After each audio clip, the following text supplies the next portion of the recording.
if this is his last time sitting next to Trump, maybe Trump will get nostalgic. I mean, who knows? Trump can be charming, and so I think overall, I don't think there will be a beat up on Keir Starmer. I think he'll sail through okay. And Jim Townsend joins me now. Good morning. Well, good morning. What do you think the message from President Trump will be at this NATO summit in Ankara? Well, I'm afraid it'll be a continuing resume of his grievances and things that he's unhappy with that go back many years. He'll ask for loyalty. He'll say, "What do we get out of NATO? I've been disappointed." Those nations that are laggard and are not meeting their 5% pledge, he's going to threaten and this type of thing. I'm hoping actually that he'll dampen down some of his rhetoric because Mark Rutte, the Secretary General of NATO, was just there last week and laid out a pretty good news story about what allies are doing in terms of spending money, what are they spending it on. And so I'm hoping we're not going to get his list of grievances, but I think he gets stuck on those talking points, and I'm afraid that will be our fate. Does he have something that he's going in hoping to achieve? I mean, maybe the question is the American side more broadly. I mean, is there an ambition here? There's obviously the funding demand, but there are many more things that NATO has to consider. I mean, Ukraine, Russia is a big one of them. Is there a particular ambition the American side has for this summit? Well, I think there is. Whether Trump is going to NATO with these kinds of substantive talking points in mind, I don't know. But I think certainly his team and our ambassador there at NATO, their goals are going to be seeing what nations are going to do in terms of how they spend their money. Mm. I think the Secretary General's focus is on defense industrial cooperation, and that nations are going to be buying the kit that is needed to particularly take the place of American forces as they begin to draw down somewhat. I think the president may talk about that, which is the 6 month review that was announced just a few weeks ago. And as in fact, as we do, have the review, and there's some of the U.S. forces are drawn down. Allies are going to have to fill the gap, and so I think for the U.S., they're going to want to see that, in fact, procurement is being done. There's defense industrial cooperation.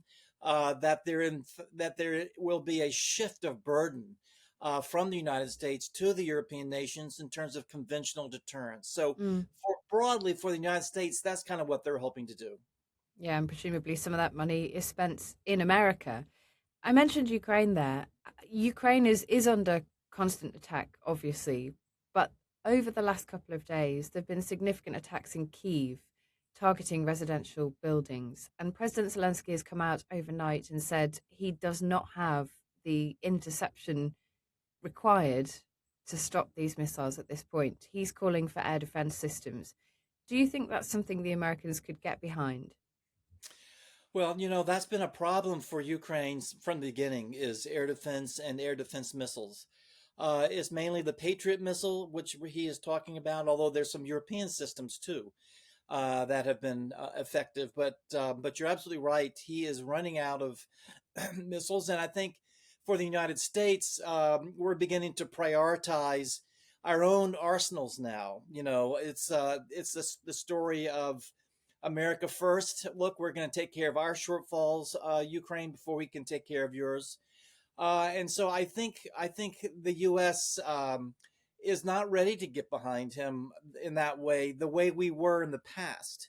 Now suddenly, with Trump, he's saying no, no, our priorities are first, and we have used a lot of our interceptors dealing with the battles with Iran.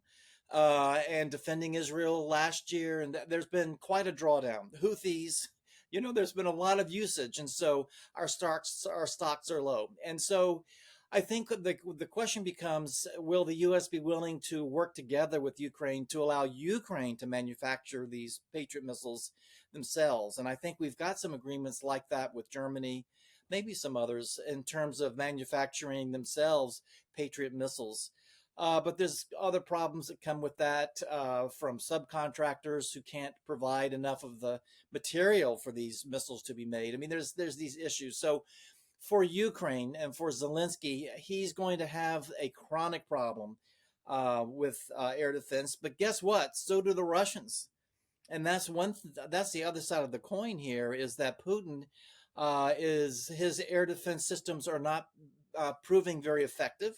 There's not enough of them for himself to protect against mid-range and long-range Mm, cruise missiles and drones that Ukraine is throwing against him, and they're also destroying a lot of the missile defense yeah. systems that the Russians have. So it's an interesting back and forth between those two countries. But I would say, it's going to be tough for the U.S. to get in line and help the Ukraine in this case. And is that the right call in your view?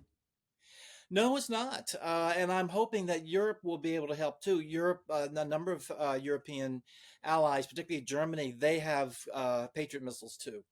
The problem is that these allies in Europe are saying, well, we need them as well in case the Russians try something, particularly ramping up the gray zoned attacks that they have Yeah. had in the past. But to your question, no, I think while I understand that our arsenal is low, it is Ukraine that's fighting our fight against Russia right now, and they've got, as you point out, these apartment blocks are being targeted, and Ukrainians are killed every night. So if it were me in the White House, I would step up deliveries as fast Mm. as I could of Patriot missiles. People often watch NATO summits for the personalities, the interactions between the leaders. And obviously, at this summit in Ankara, it will be our Prime Minister, Keir Starmer's final international summit, probably. He's about to step down as Prime Minister. He's also seated, we understand, next to President Trump. Do you think the President will be very critical of the Prime Minister? Do you think he will hold back that criticism given he knows that Keir Starmer's leaving? Or do you think that he will want to talk about the fact that the UK has not reached 3%?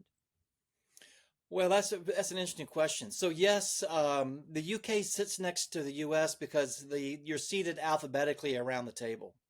So we're always sitting next to the Brits. I used to do that as well, and I always enjoyed the camaraderie with my UK comrade to my right. I think Trump, when he speaks at the plenary meetings behind closed doors, he seems to just get stuck on these talking points. And I have not really heard that the UK has been a feature in these talking points. So once he flips his switch and he just starts going off around the table, I don't think he is going to attack UK or Starmer. I think Keir Starmer is going to talk about the dip, and he's going to talk about extra money coming in. I mean, he's got a story to tell as well that will sound pretty good to Trump. And so my guess is you won't see him being humiliated in front of his colleagues at NATO. He might even say something kindly because they do sit next to each other, and maybe and they've had in the past a bit of a uh, good relationship there. And if this is his last time sitting next to Trump, maybe Trump will get nostalgic. I mean, who knows? Trump can be charming, and so I think overall, I don't think there will be a beat up on Keir Starmer. I think he'll sail through okay. Just finally, while we have you here, the other controversy is obviously the president getting involved in the football. And he's admitted overnight that he did make a call and seek to reverse the decision on a red card, despite not knowing what a red card is. There have been claims, and a lot of the newspapers here in this country, for example, talk about corruption and an inappropriate intervention from the president. Do you think he was right to get involved? No, I really don't. And I am not a football or a soccer expert, I have to say, although I've enjoyed the World Cup. I just think you know we got to keep politics out of sport as much as we can. As much as we can, we got to keep it out. And for the U.S. head of state to jump into this thing and make these calls, it just is embarrassing. It's really embarrassing. At the end of the day, I watched the match, and we lost to Belgium. Just desserts, I guess. But yeah, I think that was an absolute wrong call. It's in keeping with his personality.